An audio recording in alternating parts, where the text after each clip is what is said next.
still doing the intro. No, we're good. We're all done with the intro. We got all the sponsors in. We're good. Did you happen to notice that a certain star rider was not there this weekend? Nate Thrasher, yes. Yeah. Well, apparently Mathis jumped in Star shit and was talking shit about Thrasher. Of course he was. Because Thrasher put out I don't know if this was because of the post that Thrasher put out, but, he basically said, hey, he put on his Instagram, hey, I want to get ready for outdoors. I wish I could see the guys this weekend. And, of course, Mathis just has to go to, so now all of a sudden, it'd be great to have a two-time winner of the recent round there, but, we're already worrying about eligibility for rookie year. Shake my head. But that's what it is. It is. Whatever the fuck he put out on Instagram or Twitter or whatever, that was I'm not doing it. No. It was 100%. They wanted his eligibility still. Oh, yeah, and I know that, but my point is it's dude, he's a rookie. Give the kid a break. He's 17 years old, maybe just turned 18. He got 2 wins. Let's be honest. It was a little unexpected. I don't blame him, to be honest with you. I really don't. It's not like this is a Jeremy Martin situation or a Martin Davalos where it's a little ridiculous because he's been I don't blame the kid. He's 17 years old. He's got a long time and a long career. What? Do you want him out of the class by age 20 so he gets feed to the wolves and then has a shit career? I was going to say, I don't have an issue with it. I don't either. I don't have an issue. If issue. Took Fried off, I would have either. I don't have an issue with him doing what he did. Yeah. I have an issue. Here we go. I have an issue with the 250 class in general, as I think a lot of people do. Mm-hmm. And my question just always is, when is the AMA and Feld going to pull their head out of their ass and get some shit figured out? As far as what?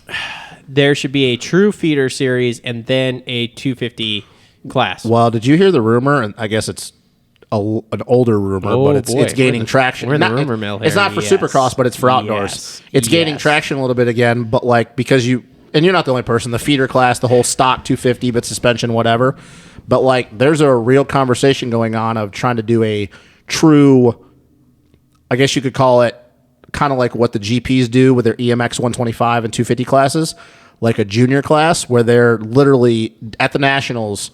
And we kind of talked about this on the last show where instead of having all these kids that are making the jump to pro that are riding A class at all the amateur nationals, we're just going to have them show up to all the nationals. We're going to do 15, 20-minute motos, and they're just going to earn their points that way. So they're already adapted to doing nationals instead of, oh, hey, we're going to have you go do Oak Hill. We're going to have you go do World Minis. We're going to have to do Mill Creek when it really doesn't fucking matter because you're either going to come out pro when you want to or you're just going to keep kind of like a Levi Kitchen in this situation where, oh, he's going to do Loretta's. No, he's going to go do the first round.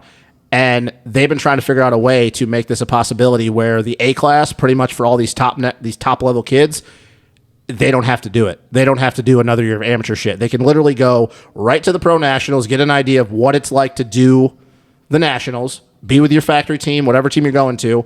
You're in front of the crowd. You're riding the track when it's rough, and you get your start that way. And I know it's a little different than what you're saying and what. So are we talking like a 125 class, or we're talking legit 250Fs? Like a legit 250Fs. Oh God, Jesus fuck. But the problem is that the reason why all these classes over the years, whether it be the one when they were doing the 125 All-Star stuff or when they were doing the women's class, is they have restrictions on time because of TV. So they can only do 4 laps. So the only way they'll do it, though, is if they can figure out a way to do more than 4 laps, which what I say to them is okay, so that last hour that we have from the 450 Consi to the first moto of the 250s or 450s, however they're running it. Yeah. So it'd be 250. We have an hour, and they do track prep, and they do the opening ceremonies, they do all their promos. Just fucking keep doing your promos. Have them do that. First race, they don't need track prep. Why do we need to do track prep? We don't need to do track prep. This is pro nationals. These are the best guys in the world. Terrible excuse. Why do we care? We can get the moto in, and then guess what? You really want to make it hard for them? You know when your second moto is? The last moto of the day. Right after the last 450 or 250 moto, when it's rough as shit, there's no traction in the dirt. Great way to learn how to ride a pro national track before you're ready to go. Why do we even have to do 2?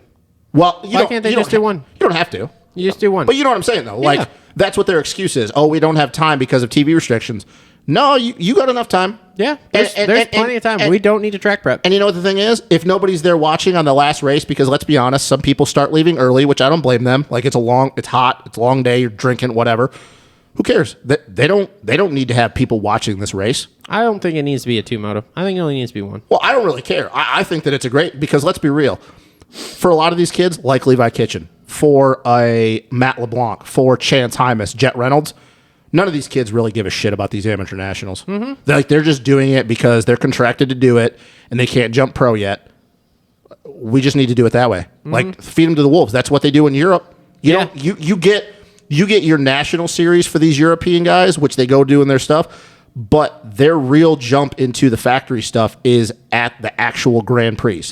Why don't we have that here? And we wonder why we're second best in the world when it comes to motocross, because we don't have our up-and-coming kids. We might be the best in supercross. We've proven that. But people wonder why we get our asses kicked every year when we race outdoors. It's because we're not grooming these kids the right way anymore.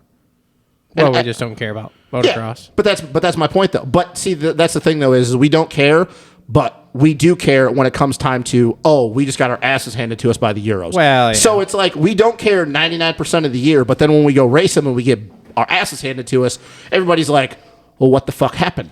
Well, you know what happened. You know what happened, so you can't. If you really don't care, then don't say anything when we go get beat every fucking year when we race the MX of Nations. Yeah. Because if people really didn't care, they wouldn't say anything about it. But we hear it all the time. Everybody's like, well, I don't know what happened. How do we get beat? You know how we got beat. Yeah, I mean, it's a thing for like 2 weeks, and then it goes away. It is, but where like Supercross is like months. Like there's months leading up, there's months after. I mean, Supercross is recharged or time in the spotlight's much longer than Disnations. Disnations is always kind of like a kick in the gut, but it's only like a single kick in the gut. Well, it's a kick in the gut, but you know the people that isn't it. It's not a kick in the gut, but you know the people that is a kick in the gut for that really hold on to it. Your boy Zach Osborne. He doesn't like getting beat. That dude, everybody knows who watches the show. I'm not a Zach Osborne fan, but I've always told you the one thing I admire about him is his bulldog mentality, his grit, his love of this country, how much he actually cares. Can we talk about how good that number 1 plate's going to look on his bike all summer? Yeah, whatever. He's going to have. He's going to have the number 1 plate, especially in that red background. Yeah, well, that's going to go way quick. Anyways, so good. He doesn't like it when we get beat. He takes that shit to heart. Yeah. So that should tell you right there that you still have one of the best guys in our country that gives a shit about motocross, the national champion from 2020. That's a big deal to him. So I don't understand why everybody else is like, whatever.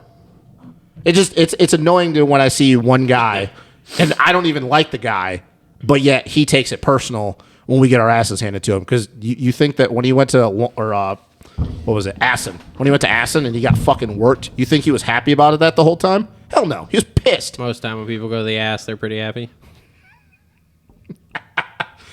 But I think we should do that. I don't understand why we don't have that going on. Like, it's pointless to me. I think we should do it on 125s that are all